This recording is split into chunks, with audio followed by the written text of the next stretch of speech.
off. Hello everyone. It is Wednesday the 16th of February, I think. I'm rubbish with dates. One of these days I'll actually do a heads up.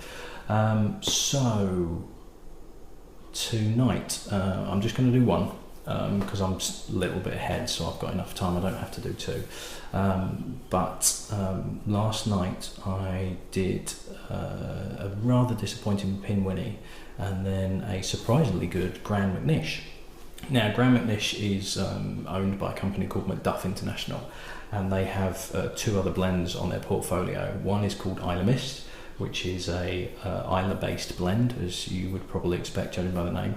And the other one is one called Lauders, or Lauders, depending on your... I haven't yet found a definitive guide to how it's pronounced, so it could be Estee Lauder, it could be Niki Lauda, who knows. It's got nothing to do with either of those two. I'm going to go with Lauders, but you could call it Lauders if you want. So it was. It says on the label and in its bump that it was established in 1834. Now, what was actually established in 1834 was a grocery store in Glasgow, established by a guy called Archibald Lauder.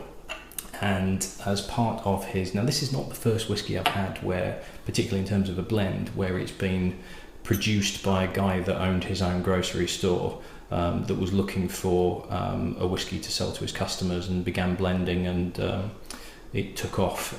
This seems to be a relatively common theme in terms of blending, and blending was really what took Scotch whiskey off rather than single malts.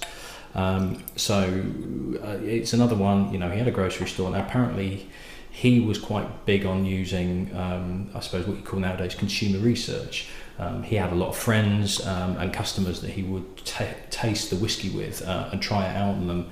And basically, when they all turned around and went, "Yeah, you've nailed it," that was the recipe that he used. Now, apparently, it does have a combination of Highland, Lowland, and Speyside single malts in it. So Grand MacNish I was really impressed with. So we'll see what Lauders is like. Now, this is a standard miniature bottle, but the 70cl and I think the 35cl bottles as well is in a dumpy sort of dimple shaped bottle. I'll put a picture of it up now, and you'll see that it's a square bottle, but the sides are kind of just convex, whichever way in. It's similar to a dimple bottle, or the well-known Dimple brand, which is a sort of triangle shape, whereas this is square. But it's another quite distinctive bottle.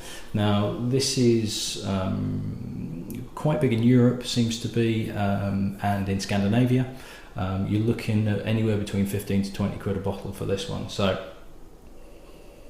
pretty sweet on the nose, actually. The Grand MacNish last night was quite rich, and this is sweeter, not quite as rich and evocative, but there's a real sugariness to it as well. It's like a sugary sweetness, almost a bit cloying, and a little bit artificial as well. It's again not a hugely dark whiskey, but I wouldn't be surprised if they've added some caramel into this to darken it up a little bit, because there's a definite sort of artificial, overpowering sweetness on it.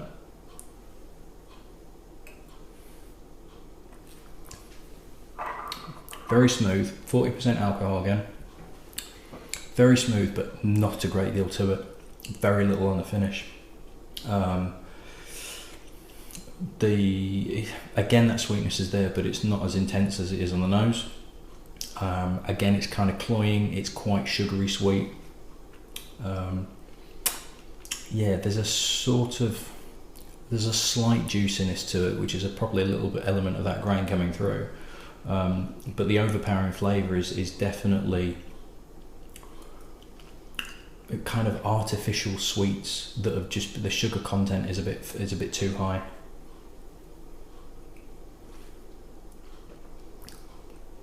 It's not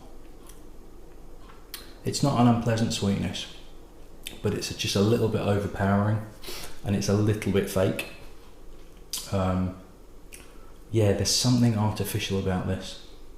It's like something else has been added in, almost a kind of like, almost like they put MSG in it, and it's kind of making your mouth feel, after you've eaten a Chinese takeaway and you've got that really weird feel in your mouth where it feels a little bit kind of thick and kind of a bit tacky, very much like that.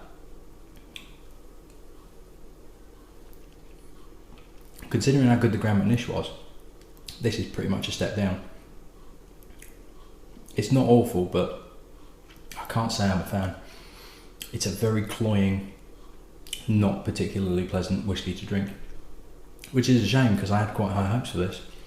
Definitely the weaker brother of the Grand MacNish. I haven't got Isle of Mist, unfortunately, otherwise I could have done that next.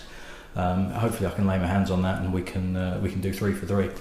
But yeah, a little bit disappointing. That's a shame, that. Never mind. Onwards and upwards, and I will probably do maybe 2 tomorrow, or maybe just 1, just to keep things ticking over. So yeah, again, I'm appealing for drams, I'm appealing for money. If you've got any whiskey that isn't crossed off on the list on the blog, and you can spare a miniature or just 2.5 CLs, 25 millilitres, to go towards the challenge, that would be much appreciated. Apologies also for the changes in title sequences in terms of the music and everything. I was getting a little bit bored of the music that I had originally. Was starting to annoy me every time I was playing it. Got a new theme tune, and then it turned out that it was copyrighted content, so people might not have been able to see it, or it would have played adverts in front of it or anything like that. So I've had to find some royalty-free music and stick that on instead. So I'm probably going to have to stick with that through the next 310 left to go. That's if I even make it that far. I'm okay to about 80, 90, and then I'm really struggling. But yeah, we'll keep on pushing. Bit of a disappointment, that one, but there's going to be some good ones, there's going to be some bad ones. It's still not as bad as that Welsh one that I had the other day, so you know, that's a bonus. Right, I'll see you in the next one.